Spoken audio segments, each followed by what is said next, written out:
de emergencia para reparar las heridas. Comenzamos con incisiones en las líneas medioaxilares bilateralmente, a través de las clavículas, sobre el manubrio y a través del borde costal. Luego cortamos las costillas y la clavícula. Por último, removemos la pared del tórax y salvamos al paciente. ¡Wow! Suena intenso, ¿verdad? El cirujano acaba de realizar un procedimiento quirúrgico avanzado llamado toracotomía de emergencia. Vamos a abrir paso y dejar al equipo de salud tratar a este paciente. Entraremos en contacto con ellos más tarde. Mientras tanto, podemos estudiar la anatomía que vemos en esta imagen. Aquí estamos mirando al tórax con la parte anterior de su pared removida, y como ninguna de las estructuras ha sido retiradas o alteradas, podemos decir que cada cosa está in situ, un término que significa en su lugar original. En este video nos enfocaremos particularmente en el corazón y su posición anatómica normal, también conocida como in situ. Antes de profundizar en el foco de nuestro tutorial, repasemos brevemente lo que vamos a ver hoy. Entonces, primero veremos la anatomía del corazón, que puede ser vista en la posición anatómica normal, y esto incluye estudiar las cámaras cardíacas, orejuelas y características externas. También vamos a analizar estructuras adyacentes, incluyendo los diferentes tejidos y órganos. Después observaremos estructuras neurovasculares como arterias, venas y nervios. Y terminaremos con un escenario clínico relacionado con el corazón in situ. Pero primero empezaremos con el querido de este video, el corazón. Para ver este órgano muscular en toda su gloria, primero tendremos que retirar esta estructura llamada pericardio. Esta capa de tejido envuelve y protege el corazón. A pesar de que es muy importante, no te preocupes por eso ahora, ya lo estudiaremos más adelante. Con el pericardio fuera de nuestro camino, podemos identificar varias estructuras anatómicas claves del corazón. Entonces nos dirigiremos a través de las cámaras, las orejuelas e inclusive las características cardíacas externas. Y empezaremos definiendo sus cámaras. Desde esta perspectiva, claramente podemos ver 3 de las 4 cámaras, que son el atrio o aurícula derecha, el ventrículo derecho, que es más pequeño, y el ventrículo izquierdo, que es más grande. La cuarta cámara es el atrio izquierdo, que es mejor observada desde una vista posterior. Tendríamos que levantar el corazón y llevarlo hacia afuera del saco pericárdico para poder verlo, pero si lo hacemos, el corazón perdería su posición in situ. En una revisión rápida, aquí vemos el atrio izquierdo desde una vista posterior. Está bien, tomemos un segundo para observar estas cámaras con un poco más de detalle, comenzando con el atrio derecho. La sangre entra en esta cámara a través de 2 venas grandes llamadas venas cava superior e inferior, a pesar que con el corazón in situ solo podemos ver la superior. La vena cava inferior está escondida detrás del corazón. Veremos la vena cava superior con más detalle un poco más adelante. La sangre dentro de estas venas ha viajado por todo el cuerpo entregando su oxígeno a varios músculos y órganos, y ahora regresa al corazón para recargarse. Después la sangre entra en el ventrículo derecho pasando a través de la válvula tricúspide, también conocida como válvula atrioventricular derecha. No podemos ver esa válvula con el corazón in situ porque tendríamos que cortarlo y mirar por dentro. Desde el ventrículo derecho, la sangre pasa a través del tronco pulmonar hacia los pulmones para recibir oxígeno. Ya revisaremos esto dentro de poco. La cámara más grande que vemos aquí es el ventrículo izquierdo. Este se ubica inferior y anterior al atrio izquierdo, el cual, como recordamos, no podemos ver ya que está en la parte posterior del corazón. La sangre dentro de esta cámara fue oxigenada en los pulmones, pasó a través del atrio izquierdo y está lista para ser bombeada para el resto del cuerpo, llevando su delicioso oxígeno.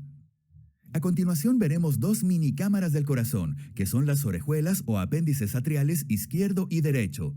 Estas pequeñas proyecciones en forma de oreja sirven como reservorio cuando las cámaras más grandes se sobrecargan de volumen, y lo adivinaste, reciben ese nombre gracias a su forma.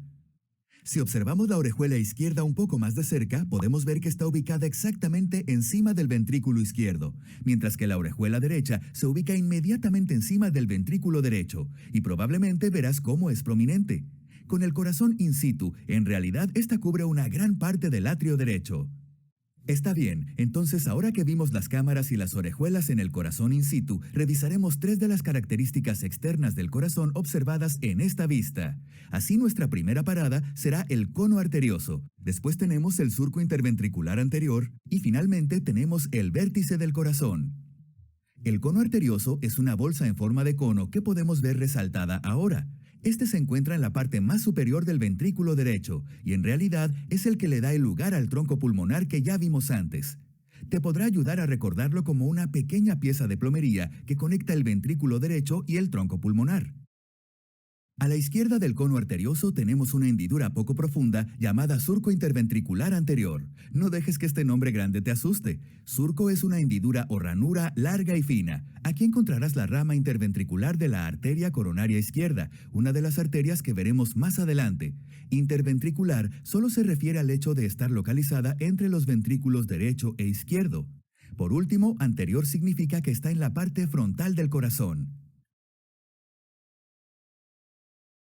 Normalmente, cuando escuchas el vértice del corazón, puedes pensar en una punta, como la cima de una montaña. Sin embargo, esta palabra proviene de su sinónimo ápice, cuyo origen latín apex significa extremo superior o punta. En el caso del corazón, el vértice no apunta hacia arriba, en realidad apunta hacia abajo y a la izquierda, y podemos ver aquí cómo el vértice hace parte del ventrículo izquierdo que vimos antes. Ahora que estudiamos el corazón, podemos comenzar analizando algunas partes importantes que están alrededor. Comenzaremos observando las capas de tejido pulmonar localizadas cerca del corazón que podemos ver cuando éste está in situ, incluyendo el pericardio y la porción mediastínica de la pleura parietal. Aquí también hay algunos órganos clave que podemos observar en esta vista, como el timo, los pulmones y el diafragma. Por último, veremos las estructuras neurovasculares que podemos encontrar con el corazón in situ. Comenzaremos con la estructura que vimos al principio del video, llamada pericardio. Esta capa de tejido forma una bolsa alrededor del corazón y en realidad está formada por dos capas, el pericardio fibroso y el pericardio seroso. Lo que vemos resaltado ahora es el pericardio fibroso, que es la capa más superficial. Después tenemos el pericardio seroso, que puede ser dividido en dos partes. En la superficie interna del pericardio fibroso tenemos la capa parietal del pericardio seroso y adherida directamente al corazón se encuentra la capa visceral del pericardio seroso, o simplemente conocida como epicardio. Entre las capas parietal y visceral del pericardio hay un fluido llamado líquido pericárdico. El pericardio ayuda a proteger el corazón de infecciones mientras fija este al mediastino y proporciona lubricación, ya que el corazón bombea vigorosamente sangre hacia todo el cuerpo. La porción mediastínica de la pleura parietal es solo un sector de una capa continua de tejido que recorre el interior del tórax, llamado en conjunto pleura parietal. Esa porción de este tejido es la parte que está en contacto con el mediastino, y si te sirve de ayuda, puedes pensar en el tórax como un cuarto. La pleura sería el papel tapiz que se pega en el interior de las paredes del cuarto, siendo esta solo una parte del papel tapiz que se localiza en el espacio entre los dos pulmones. Mirando la parte superior del mediastino, podemos ver el órgano linfoide conocido como timo, y si nos acercamos, podemos ver cuán cerca se encuentra este de los grandes vasos del corazón, los cuales detallaremos cuando discutamos las estructuras neurovasculares. Cuando miramos esta vista sagital, podemos ver cómo el timo se ubica exactamente al frente del mediastino y directamente detrás del esternón. Este órgano es una de las primeras estructuras que el doctor al inicio del video debió ver cuando hacía la toracotomía. Sin embargo, mientras envejecemos, este órgano involuciona lentamente hasta convertirse en tejido graso. A cada lado del corazón podemos ver los pulmones derecho e izquierdo, y si observamos de cerca podemos identificar algunos de los lóbulos y cisuras asociados con cada pulmón. Comencemos con el pulmón derecho, el cual podemos ver resaltado aquí. Este pulmón tiene tres lóbulos, superior, medio e inferior. Estos lóbulos están separados por fisuras, y como tenemos tres lóbulos, sabemos que deben ser dos fisuras separadas.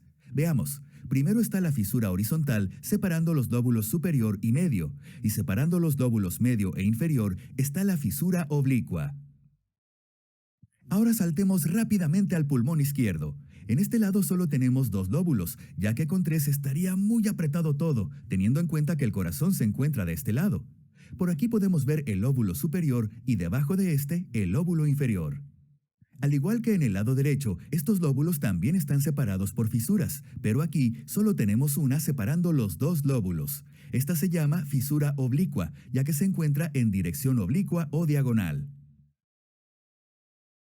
Si nos enfocamos aquí, cerca del pulmón izquierdo, podemos ver una estructura importante viajando hacia él, el bronquio principal izquierdo. Puedes ver que está casi escondido detrás de algunos de los grandes vasos. Si sacamos estos del camino, podemos ver todo el bronquio principal izquierdo y su contraparte del otro lado, el bronquio principal derecho. El bronquio principal izquierdo sale de la tráquea un poco más angulado comparado al derecho, que se continúa con la tráquea de manera más marcada. Es por esto que si accidentalmente un caramelo se va por el camino equivocado, lo más probable es que caiga en el bronquio principal derecho. Por lo tanto, si regresamos a nuestra imagen del corazón in situ, podemos ver la última estructura adyacente antes de comenzar con la neurovasculatura, y esta es el diafragma torácico, algunas veces también llamado diafragma respiratorio o incluso simplemente diafragma. Esta fina capa de músculo esquelético se extiende por la parte inferior de la caja torácica y sirve como límite entre la cavidad torácica que se encuentra por arriba y la cavidad abdominal por debajo. Este músculo es muy importante ya que juega un papel crucial en la respiración. Al contraerse y tirar del tórax, la cavidad torácica aumenta de tamaño y los pulmones se llenan de aire. Y cuando se relaja, la cavidad torácica disminuye de tamaño y el aire es expulsado de los pulmones. Está bien, ahora que observamos al corazón y algunas de las estructuras y órganos adyacentes, estamos listos para ir hacia las arterias, venas y nervios que pueden ser vistos con el corazón in situ. Ten tu libreta lista porque hay algunas cosas para ver. Empezaremos observando las arterias. Sabemos que normalmente son las responsables de llevar sangre oxigenada a las diferentes partes del cuerpo. Sin embargo, veremos una arteria única en su tipo, que en realidad lleva sangre desoxigenada. Después veremos las venas. Como algunas de estas se encuentran cerca de las arterias, van a tener nombres similares entre ellas. Esta parte será muy fácil. Finalmente, concluiremos esta sección observando algunos nervios importantes.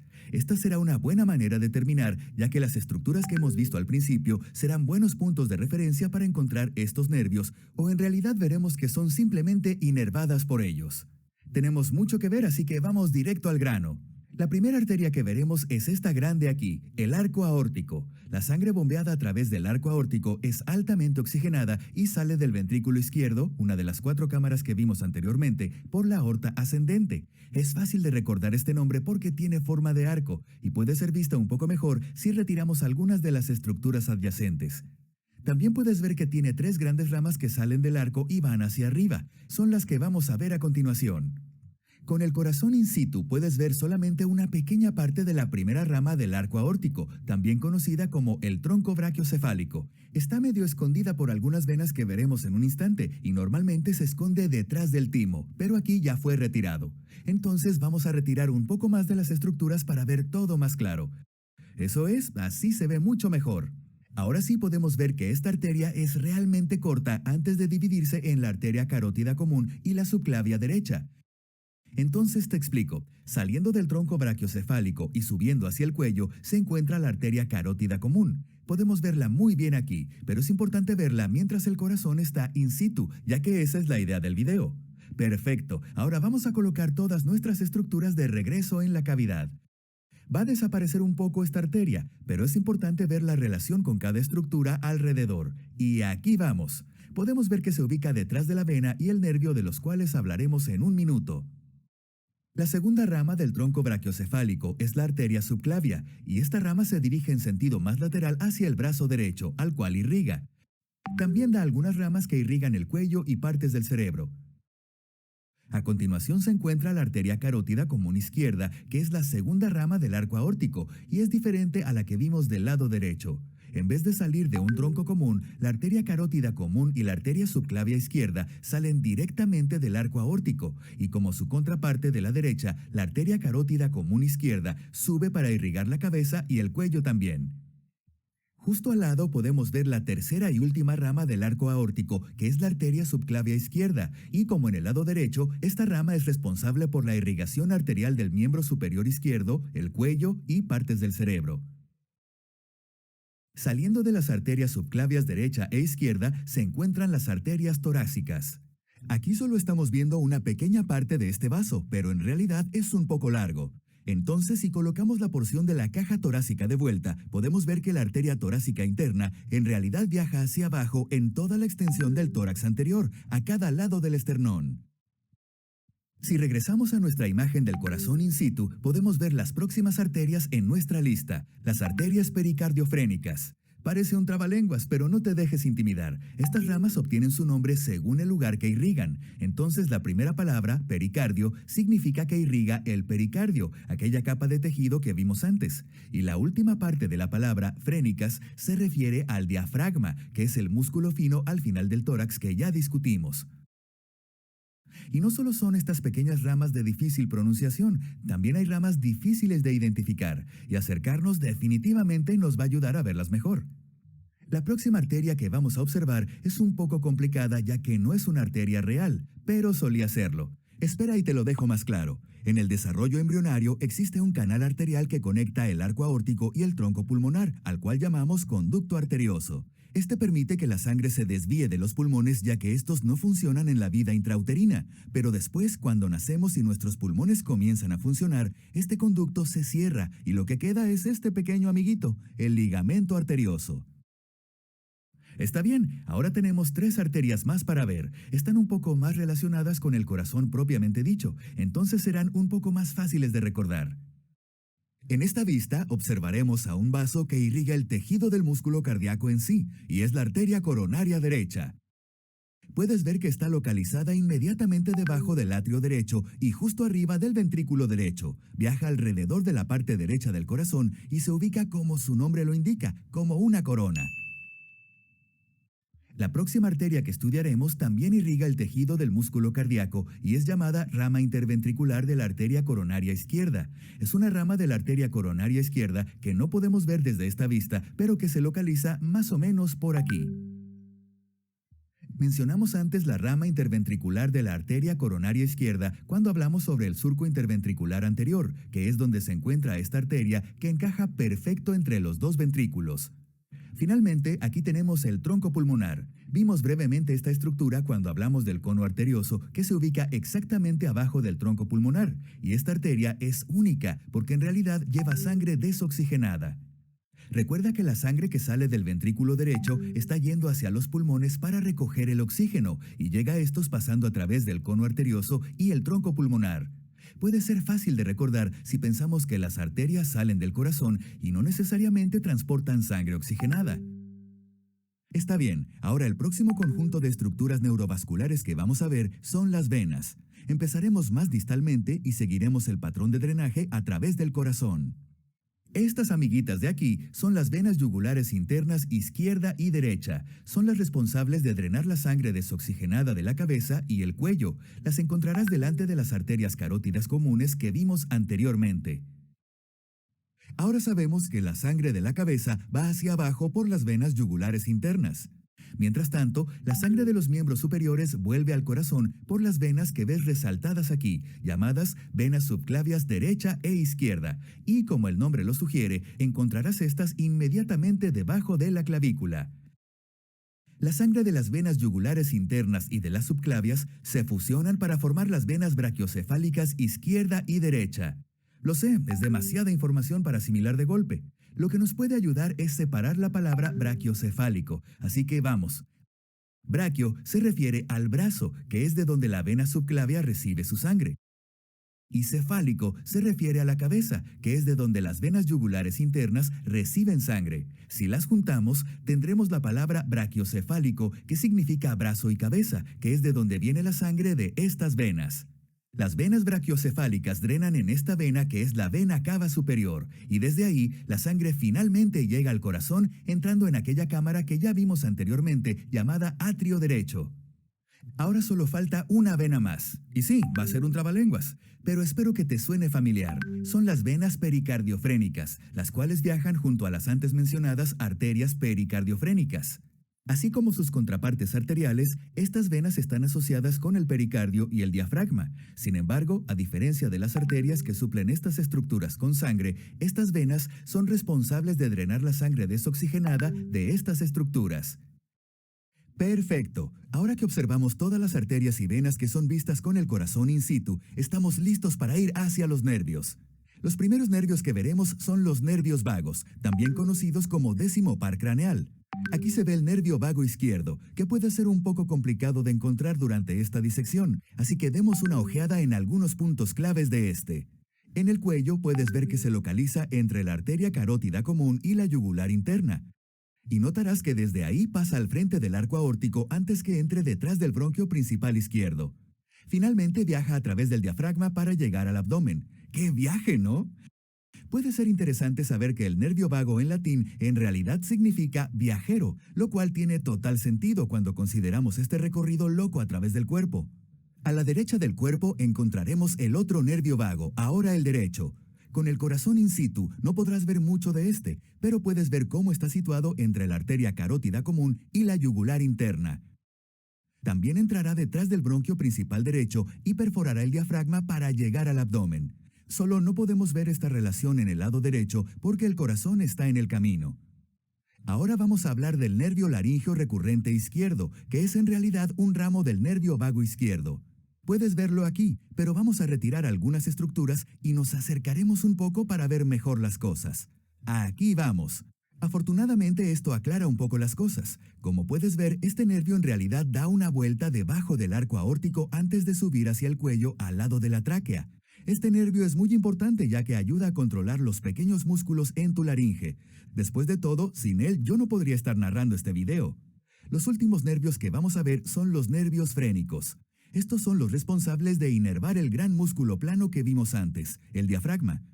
Estos muchachos viajan en la misma dirección que el nervio vago, entonces puede ser confuso algunas veces identificarlos correctamente en el laboratorio. Existen algunas diferencias claves que veremos para ayudarte a diferenciar entre los dos. Como puedes ver aquí, el nervio frénico es más pequeño en diámetro que el gran nervio vago. Este viaja hacia abajo en el tórax y pasan delante de los bronquios principales, mientras que los nervios vagos izquierdo y derecho viajan detrás de estas estructuras. También como el nervio frénico en realidad inerva el diafragma, este para aquí, mientras el nervio vago continúa hacia adentro del abdomen. Con estos datos en mente, esperemos que te ayude a evitar cualquier confusión. Está bien, ahora que vimos toda la anatomía relevante en esta imagen, vamos a checar en el paciente del inicio del video. Antes vimos al cirujano de trauma retirar con éxito parte de la caja torácica en un procedimiento llamado toracotomía, y gracias a esto, el equipo de salud realizó lo que se conoce como masaje cardíaco. Esto no significa lo mismo que recibir un buen masaje en los pies al final de un día pesado, a pesar de que la idea es similar. Esencialmente, es un procedimiento de resucitación que incluye la aplicación de presión rítmica en el corazón del paciente para restablecer y mantener un flujo de sangre suficiente después del paro cardíaco o fibrilación ventricular. Esto mantiene al paciente vivo mientras el doctor puede reparar las serias lesiones internas que sufrió. Pero afortunadamente, el equipo conocía la anatomía, así evitaron el daño de estructuras importantes y salvaron al paciente. Y ahí tienes, el corazón in situ. Antes de dejarte ir, vamos a repasar lo que vimos hoy. Primero vimos el corazón y su anatomía, siendo que este se encuentra en su posición anatómica normal. Esto incluye 3 de las 4 cámaras, que son el atrio derecho, el ventrículo derecho y el ventrículo izquierdo. También vimos la orejuela del atrio derecho e izquierdo. Finalmente vimos algunas características externas del corazón, entre ellas el cono arterioso, el surco interventricular anterior y el vértice del corazón. Luego nos dirigimos a las estructuras adyacentes, que incluyen los pulmones, sus lóbulos y las fisuras que los separan. También vimos las partes de la vía aérea con foco particular en el bronquio principal izquierdo, ya que este puede ser visto con el corazón in situ. Revisamos el pericardio, hablamos de sus varias capas y vimos el órgano linfoide conocido como timo y el músculo plano diafragma. Después profundizamos en la neurovasculatura y comenzamos observando algunas arterias principales que incluyen el arco aórtico, el tronco brachiocefálico, las arterias carótidas comunes izquierda y derecha, la subclavia izquierda y derecha, la torácica interna, el pericardio frénico, el ligamento arterioso, la coronaria derecha, la rama interventricular de la coronaria izquierda y el tronco pulmonar. Después nos desplazamos hacia las venas, que incluyen las yugulares internas derecha e izquierda, las subclavias derecha e izquierda, brachiocefálicas derecha e izquierda, vena cava superior y pericardiofrénica. Finalizamos nuestra sección de neurovasculatura identificando algunos nervios principales, los nervios vagos derecho e izquierdo, frénicos derecho e izquierdo, el laringio recurrente izquierdo. Y luego terminamos las cosas investigando algunas correlaciones clínicas en los procedimientos de toracotomía y masaje cardíaco.